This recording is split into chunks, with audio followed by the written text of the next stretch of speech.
He is a champion forever from the Kansas City Chiefs, Frank Clark. We are delighted to have you here. And I have to start with that. We heard the soundbite there. You said your mother felt that you needed to talk a little more because you were too modest. How does she feel about the way you came out of your shell during this run? I felt like she's proud of me. You know, I had to get to that point where I let the world know who I truly was, you know, and the type of player that they were going to get out of me. And I felt like it was time. And why not the biggest stage in football, the playoffs, you know? Absolutely. So how would you describe what this run was like for your team? Is it a Kansas City team that through much of this season did not look like the best in the AFC? And obviously the injury to Mahomes and Baltimore had their season. And then you guys just got on a magic carpet ride. What was it like?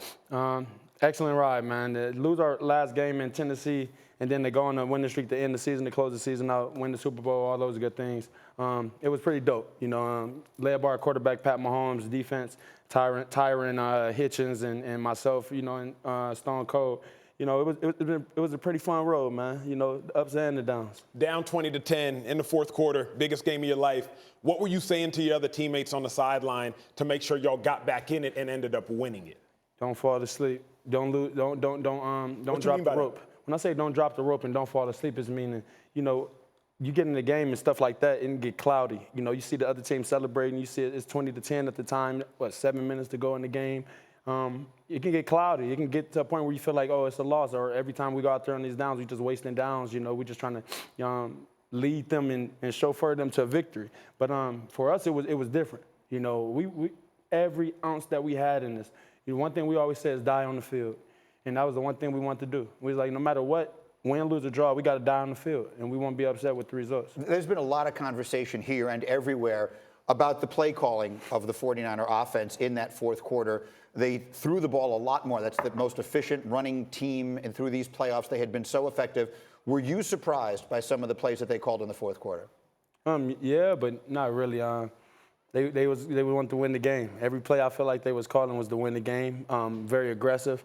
Mike Shanahan, that's kind of in his DNA. If you look down, you know, he's a confident coach. You know, he usually, all season you watch their games, they've been having it their way. So why not go for it? You know, why not be more aggressive in the fourth quarter in the second half? Well, I did see a quote. I'm sorry, Mike, but I did see a quote from Tyrann Mathieu saying that he, at least, or maybe all of you guys, were happy that they weren't running the ball in that fourth quarter. What was your reaction to that part of it? I mean, I was happy as well because you think a team can be chipping away at the clock or a team can be, you know, doing things more strategic in their favor. And I feel like they was doing a lot of stuff to help us work in our favor.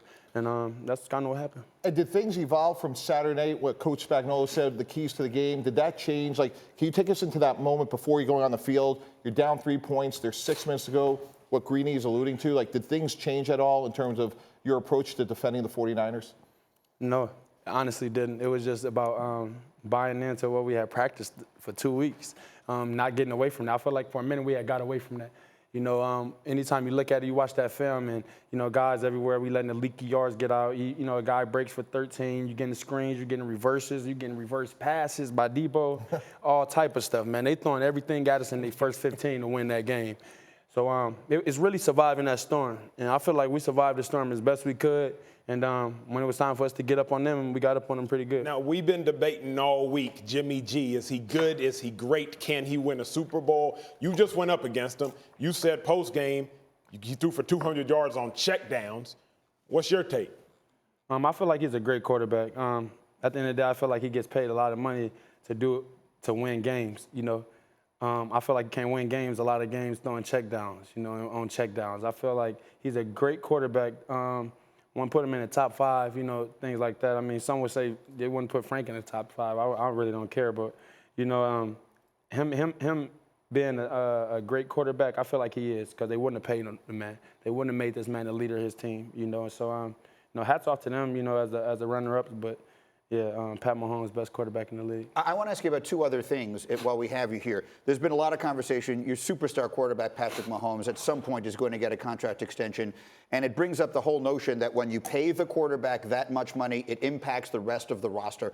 How much conversation is there amongst you guys about who might be able to come back and how much money the quarterback might wind up getting paid? It's not really a lot of conversation amongst us, honestly. We all know Pat gonna get paid. You know, right now it's just about how much. You know, is what number or where. You know, And that's sort of how we thinking about it. I'm not even really thinking about, like you said, another man's pockets. But, when it does happen, when that day does come, man, it's going to be a celebration all over again. Frank, any concern, though, that it may cost you some teammates? Chris Jones, one of your defensive line teammates, is going to be a free agent. Sammy Watkins has a high cap number. Is there any concern that when Pat gets paid, you may lose some of your great teammates? I mean, of course, you want to see all your guys stick around, and you want to see, you guys had that same team going into next year and win championships together. But you understand the business of it. You understand the business side. You understand that every team can't stick together that long like that. You understand guys got to get paid, what they deserve and what they work for their whole life. And one more thing I'd like to ask you is there's one of the topics that is very much on the table right now is the possibility of a 17-game NFL regular season schedule, the collective bargaining agreement conversation going on, and that appears to be a real possibility. How would you feel about the NFL regular season adding one game to get to 17? Man, it's a lot. One more paycheck we get, well, it's a lot. I feel like it'd be a lot on guys' bodies. But whatever they willing to throw at us, I feel like we'll be prepared. It's all preparation. Give us an extra week. Who knows what that'll decide. More opportunities for some younger guys to, get plays in. And, who knows, man, more rest for the guys leading into the playoffs. I don't know the format they're going to do it, but, I ain't sure. If there is more money on the table and they asked you for your vote, would you vote for it? Oh, yeah. We're so glad you're watching ESPN on YouTube. For more sports, highlights, and analysis, be sure to download the ESPN app. And for live streaming sports and premium content, subscribe to ESPN Plus. We'll see you there.